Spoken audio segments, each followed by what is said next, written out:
Comment est-ce qu'on fait ça, une couronne de porc? On va voir son boucher et on lui dit... C'est comme ça qu'on fait ça. Préparez-moi une couronne de porc. Donc, on va utiliser la moitié. Fais attention à toi. Plus vite, on a quand même une autre recette, puis on veut t'écouter chanter après.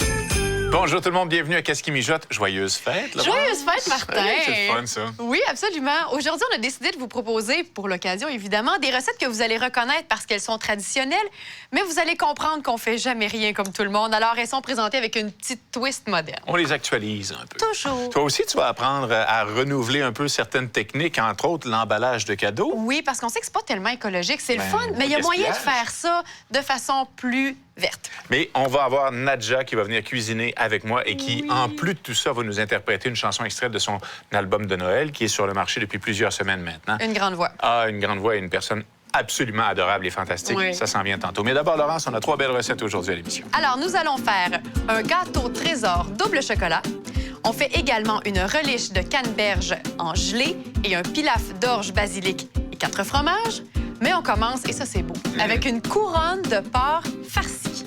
Voici les ingrédients dont on aura besoin. Alors, ça vous prend une couronne de porc. Vous aurez également besoin de 3/4 de cuillère à thé de sel, 3/4 de cuillère à thé de poivre noir, 1 tasse et demie d'eau, 3 tasses et quart de jus de pomme, 1/4 de tasse de beurre, 2 pommes gala, 1 tasse de mélange montagnard grossièrement haché, 3 cuillères à soupe de farine, 2 cuillères à soupe de moutarde de Dijon au miel, 2 cuillères à soupe de persil frais haché et 2 paquets de mélange à farce réduit en sodium pour poulet.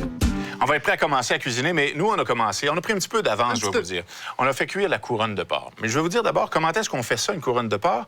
On va voir son boucher et on lui dit... C'est comme ça qu'on fait ça. Préparez-moi une couronne de porc. C'est très simple, en fait. C'est 2 carrés de porc de 6 à 8 côtes que le boucher va coller ensemble et ficeler ensemble en forme de couronne. Alors, on fait cuire ça pendant 2 heures à 350 degrés. 2 heures. En sortant du four, on va laisser refroidir un peu ou, avec précaution, soulever la couronne et placer un petit carré de papier d'aluminium en dessous du trou. Parce que c'est là qu'on va mettre la farce et on ne veut pas que la farce s'égoutte au fond de la rôtissoire. Voilà, On a tout fait ça d'avance. Et on a salé poivré avec la moitié de la quantité de sel et poivre. avant de mettre au four. Avant de mettre au four, bien sûr. Alors ça, C'est fait. on peut mettre ça de côté. On a des pommes à couper. Et moi, pendant qu'on commence les pommes, je vais mettre dans une casserole l'eau, Tu veux des petits morceaux? 1 tasse et demie. Oui, je veux des petits carrés de pommes. Et on va utiliser aussi, la première mesure, c'est 1 tasse et demie de jus de pomme. Je mets aussi le beurre. Et on va porter ça à ébullition. Quand ça bout, on va ajouter les pommes. Laurence s'occupe de ça. C'est ça. OK. On va ajouter aussi le mélange montagnard. Wow! Et on met les 2 paquets de mélange à farce. Ça sent tellement bon. Ça sent très bon. Là, on va retirer ça du feu. On va juste le mélanger juste assez pour qu'il soit Imbibé. On couvre et on laisse reposer ça à peine 5 minutes. Ça a reposé 5 minutes, la farce est prête et on va pouvoir venir farcir l'intérieur de la couronne C'est super. avec ce qu'on a préparé ici. Moi, je vais prendre le reste de la farce dans la casserole puis je vais mettre ça dans un plat qui va au four, évidemment. On va faire cuire Mais le oui. reste de la farce, évidemment, comme on ferait avec la dinde traditionnelle. Alors ça, on va mettre ça au four, encore une fois, à 350 degrés pour une trentaine de minutes. Après 30 minutes de cuisson, on a sorti la couronne du four. Si vous voulez mesurer avec un thermomètre à viande Oui. pour la température interne, on recherche 150 degrés. En recouvrant, la cuisson va se poursuivre un peu. On va atteindre 155, 160. C'est ça qu'on veut comme température interne. Je couvre ça. Couvre de papier d'aluminium, pas trop serré. On fait une tente. On a Réservé. On a le transféré, en fait, dans une tasse à mesurer, tout le jus de cuisson qu'il y avait dans le rôtissoire. Vous pouvez voir qu'il y a une espèce de couche. Le gras remonte à la surface Ouais. dans la tasse à mesurer. On a besoin de ce gras-là pour faire notre sauce. Oh yeah! Alors, dans le rôtissoire qu'on met sur le rond, Oui. on va prendre 2 cuillerées à soupe du gras en écumant sur le dessus. Et s'il y avait plus que 2 cuillerées à soupe, on va tout simplement se débarrasser du gras. Laurence, on va mettre aussi la farine et la moutarde tout de suite là-dedans. Et là, je vais remuer ça en cuisant pendant 1 minute. OK. Là, on va ajouter le reste du jus de cuisson qui est dans la tasse à mesurer. On met aussi le jus de pomme. Il nous reste aussi du sel et du poivre qu'on a réservé du début de la recette, qu'on ajoute maintenant. Et on va faire cuire ça pendant environ 3 minutes La sauce va épaissir légèrement. Et à la toute fin, moi, j'ajoute du persil frais haché. On peut l'ajouter maintenant parce que c'est vraiment dans une sauce. On pourrait aussi l'ajouter à la toute fin au moment de servir. Et puis, moi, ce que j'aime bien faire aussi quand la sauce est prête, c'est la passer au tamis pour avoir une sauce plus lisse. Mais à ce moment-là, on garderait le persil pour après. Parce que le persil, on le veut dans la sauce. Aïe, aïe, ça va être délicieux. Et moi, dans quelques instants, je vais cuisiner avec Nadja. Elle va chanter à la fin de l'émission, mais là, je vais cuisiner avec elle. On va faire ensemble un gâteau trésor double chocolat. Ça va être notre dessert et c'est quelque chose de vraiment très bon. Laurence, des commentaires? Délicieux. Vraiment excellent. Tu sais ce que j'ai préparé en reportage cette semaine, Martin? C'était écolo, ton affaire, hein? Ben oui, l'emballage de cadeaux? Je pense que mon père était le pionnier de l'emballage écologique parce que quand on était jeunes, il emballait tous les cadeaux de Noël de mon frère et moi dans du papier recyclé brun, puis il était bon en dessin. Fait qu'il dessinait plein de Père Noël, mais de différentes origines. C'était bien le fun. Un pionnier de la récupération. Ouais. Alors, je suis allée voir qu'est-ce qu'on peut faire aujourd'hui pour être aussi écolo que mon papa. Cette année, je me prends à l'avance pour vous démontrer qu'il est possible d'être écologique dans notre façon d'envelopper les cadeaux de Noël. Et si vous finissez quand même à la course, vous aurez au moins la satisfaction d'avoir fait votre part pour l'environnement. Bonjour, Christiane. Bonjour, Laurence. On est de plus en plus conscient de l'importance de récupérer les matières au Québec et c'est d'autant plus important de le faire pendant la période des fêtes parce qu'il paraît qu'on consomme énormément de papier d'emballage. On n'a pas des statistiques précises à chaque année, mais on peut dire qu'en 2008, il y a 105 de plus de papier, mais ça comprend le papier d'emballage, les cartes et tout ça, qui a été consommé au courant du mois de décembre. Alors, pour être plus écologique, cette année, il existe plein de techniques pour emballer les cadeaux, dont une technique japonaise. Et vous voyez, j'ai mis mon habit des grandes occasions japonaises. Le furoshiki, c'est quoi exactement? Le furoshiki, c'est une technique ancienne, ancestrale japonaise, qui veut dire emballer avec du tissu. Et c'était utilisé pour les gens qui apportaient leurs vêtements au bain ou qui apportaient leur repas. Donc, ils prenaient un tissu dans lequel ils attachaient ça et ils faisaient un petit sac avec leur tissu et ils apportaient leurs choses. Puis, depuis les dernières années, à la fois le ministère de l'Environnement du Japon et les groupes écologiques ont décidé de ramener ça à l'avant-scène. Et là, ça prend vraiment un essor sur un peu toute la planète parce que c'est la meilleure façon. On utilise des tissus, donc, et ils sont réutilisables. Et on vient attacher, après ça, les deux pans. C'est très fort. Et on peut apporter une bouteille. Maintenant, il y a plein de façons de faire de plus en plus sophistiquées. Il y a des sites, il y a des livres, donc on peut aller voir selon la grosseur de l'objet, selon les tissus qu'on a sous la main. On peut utiliser des foulards, des paréos, on peut utiliser plein de tissus, on peut en trouver dans les friperies et utiliser ça pour emballer au lieu d'utiliser du papier. Est-ce qu'il y aurait d'autres techniques écologiques pour envelopper les cadeaux? Moi, je m'amuse depuis des années à prendre toutes sortes de contenants et en faire des emballages qui sont réutilisables. La boîte de bouffe pour emporter chinoise. Une boîte de biscuits, des étiquettes de bouteilles de bière sur une petite boîte de petits beignets. Fouillez dans le bac à recyclage, vous allez voir, il y a des petits trésors qu'on peut réutiliser. Comme vous voyez, c'est du papier d'emballage de Noël qui me restait et que je réutilise. Donc, mon papier, il va durer bien des années. Exactement. Vous avez mis un velcro? Oui. Et vous allez donner des ateliers pour apprendre à faire tout ça ici même à la Biosphère? Effectivement, dans le cadre de Noël vert à la Biosphère, on a des ateliers d'emballage écologique comme ça la fin de semaine du 10-11 décembre et du 17-18 décembre. Merci beaucoup, Christiane. Ça fait plaisir.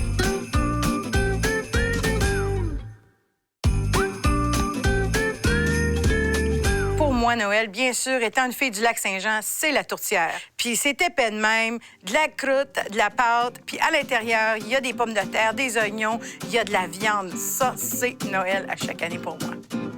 C'est notre émission du temps des fêtes à Qu'est-ce qui mijote. Alors, pour nous gâter et pour vous gâter en même temps, on a invité Nadja. Bonjour. Bonjour. Bienvenue à l'émission. Tellement content de te recevoir. Merci de me recevoir. T'es une fille très temps des fêtes, toi? Oui. Particulièrement en 2011, étant donné que tu as enregistré un album pendant l'année. J'ai passé l'année dans Noël. Ah, c'est merveilleux.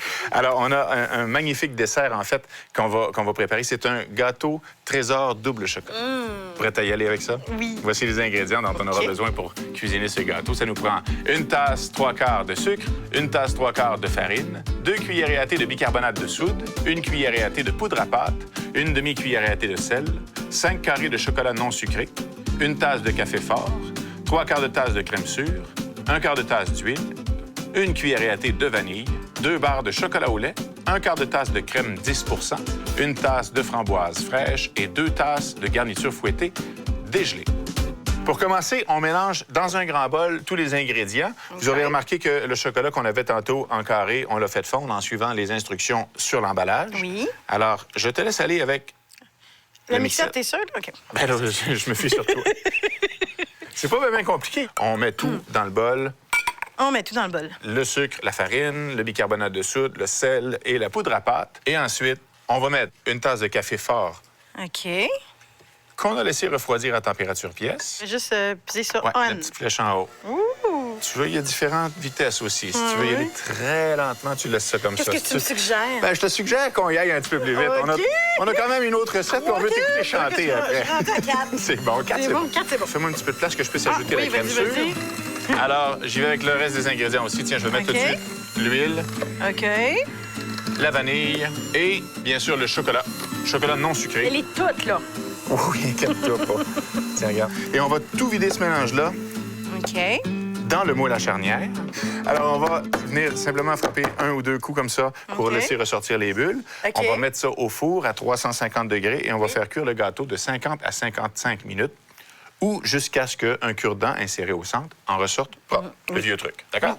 Alors, on met ça au four. On a sorti le gâteau du four. On a laissé refroidir une dizaine de minutes. J'ai passé un couteau tout le tour pour faciliter le démoulage. OK. Maintenant que le gâteau est refroidi, on va faire des trous dans le gâteau. OK. On va venir planter la cuillère tout le tour en faisant des trous. Comme ça, là. Ouais, comme ça. Fait que je te laisse faire ça. Pendant ce temps-là, moi, je vais OK. faire fondre le chocolat au lait. Je vais en garder 6 carrés qu'on va utiliser tantôt pour garnir. Et le reste, je vais faire fondre ça au micro-ondes. C'est 1 minute avec la crème 10 Regarde, je fais des beaux petits trous ronds. C'est parfait. Tu peux en faire dans le milieu, mais prends ton temps, parce que je suis pas rendu là. OK. Vous allez voir que les morceaux de chocolat sont pas nécessairement tous fondus quand on les sort du micro-ondes, mais en remuant, en mélangeant, OK. ils finissent de fondre. C'est ça qu'on veut. OK. Quand c'est bien mélangé, bien fondu, Oui. on va venir remplir les trous sur notre gâteau avec le chocolat au lait. Quand le gâteau, on va avoir fini de remplir les trous avec le chocolat, on va pouvoir mettre ça au frigo pendant une bonne heure. Ah, OK. Et après ça, le chocolat va avoir ressaisi un peu, refigé un peu. On va pouvoir terminer la garniture puis commencer la dégustation, processus qu'on a bien hâte de vivre.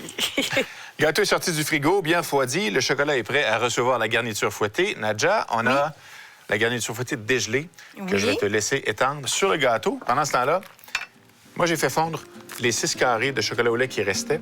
Une vingtaine de secondes au micro-ondes jusqu'à ce que le chocolat soit fondu. On a mis ça dans un sac en plastique. Je vais nous rester seulement à faire un petit trou dans le coin pour pouvoir faire la garniture. Mais avant, on va aussi ajouter les framboises. Les framboises, même chose. Tu pourrais les disposer artistiquement, là, Oui. mais tu pourrais aussi les laisser tomber en tapant sur le gâteau. Moi, j'adore ça comme ça. Oh, que c'est beau, que c'est beau. Wow. Que c'est joli. C'est super beau, c'est Très magnifique. beau. Une autre recette que vous allez trouver sur notre site, qu'est-ce-qui-mijote.com, comme toutes les recettes de l'émission. Et on a même les recettes en vidéo. C'est Ouais, bon? on dirait qu'on l'a acheté. On dirait, mais non, c'est mieux. On l'a fait, puis ensemble à part ça. Wow. Et dans quelques instants, Jean-Michel et Laurence s'en viennent. Ils vont préparer pour vous une relish au canneberge en gelée et un pilaf d'orge, basilic et 4 fromages. Ça va être délicieux et tout à fait de circonstance pour le temps des fêtes aussi. Ça va être bon tantôt, ça?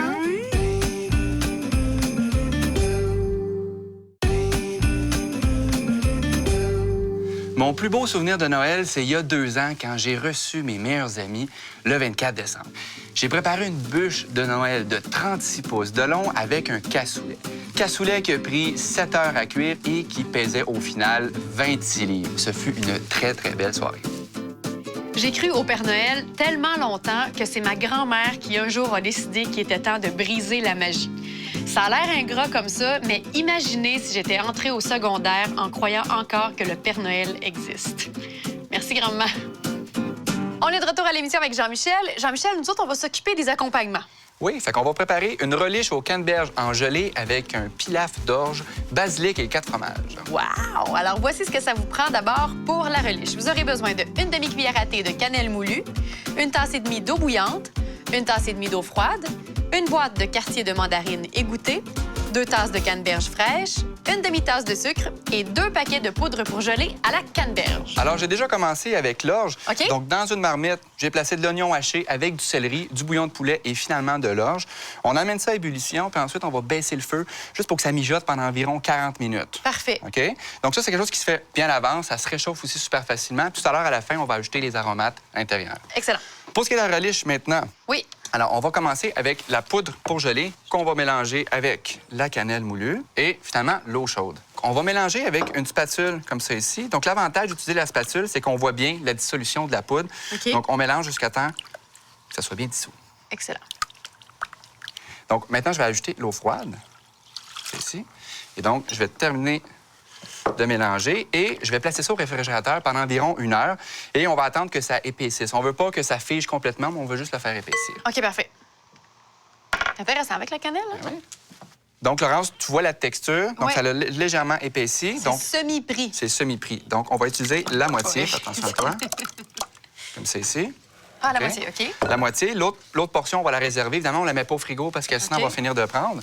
Et là, donc, je vais ajouter la moitié des mandarines. Comme ça ici. Je vais bien les incorporer. OK. Et là, on va utiliser un charmant petit moule aujourd'hui. Moule qui a été graissé avec un enduit à cuisson juste avant. Donc là, je vais venir verser ça à l'intérieur. Et voilà. Et là, je vais le placer au frigo pendant 30 minutes. Voici ce que ça donne. OK. Et donc là, on va préparer l'étage avec les canneberges. Donc, dans le bol du robot culinaire, on a ici des canneberges fraîches.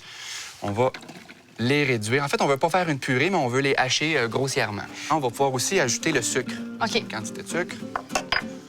OK. OK, donc, tu vas utiliser la fonction pulsion et on va geler des coups. Fonction Ici, pulsion. comme ça. OK. Donc, c'est parfait. On a une super belle texture. Je vais utiliser l'autre quantité de gelée qu'on a réservée. OK. Donc là, je vais incorporer les canneberges avec les mandarines. Donc là, on va mélanger, évidemment, pour avoir une belle consistance homogène, mais on veut que le sucre ait le temps de se dissoudre. Donc, je vais verser ça sur le mélange qui avait déjà commencé à prendre tout à l'heure. C'est ici. Et là, on va placer ça au réfrigérateur pour 3 heures, finalement, là, pour que le mélange soit complètement fiché. Pour ce qui est de notre orge, on sait qu'il est prêt finalement quand le grain est tendre. Donc, ça se peut qu'on ait besoin, pendant le processus, d'ajouter un peu de bouillon. Là, dans ce cas-ci, quand on est prêt à servir, on ajoute un peu de basilic haché avec le mélange 4 fromages. Wow! On va mélanger le tout pour faire fondre légèrement le fromage. Et on va être prêt à goûter ça au retour de la pause avec votre part. T'as hâte de goûter, Ben hein? oui, j'ai Tu hâte de parles goûter à ça. vite. Et restez là parce qu'au retour de la pause, Nadja va chanter également. Donc, manquez pas ça, restez là. Hey, ça Hey, sent ça sent bon! bon, hein?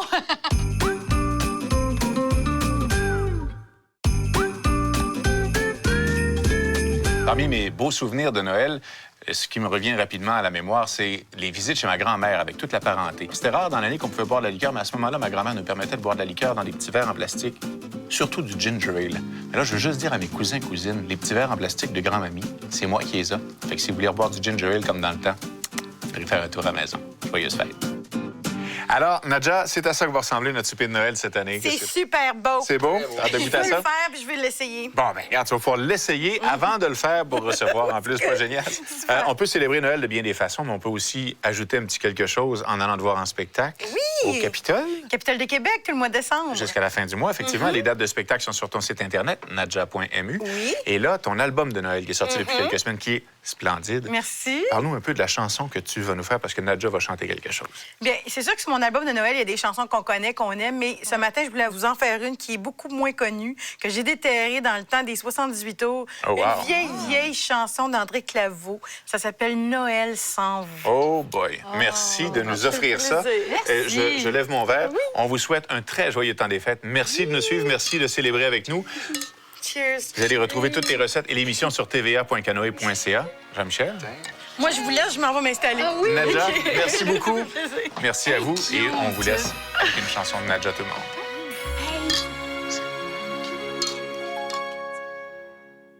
Noël sans vous n'est pas Noël. L'amour lui-même est un joujou que donne le ciel à ceux qui s'aiment malgré les cloches dans le ciel, malgré la neige, malgré le houx, sans vous pour Noël, que deviendrais-je?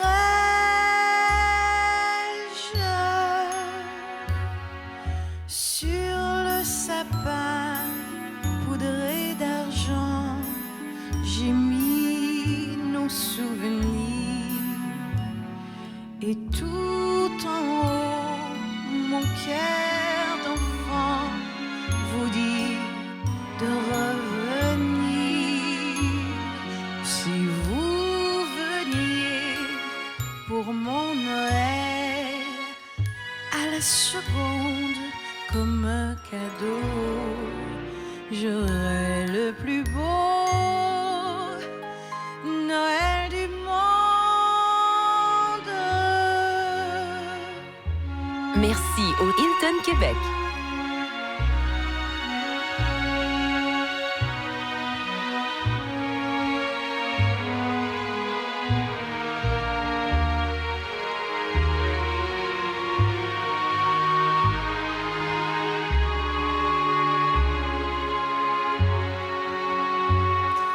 J'ai mis dans l'âtre mes souliers, moins vides que mon cœur.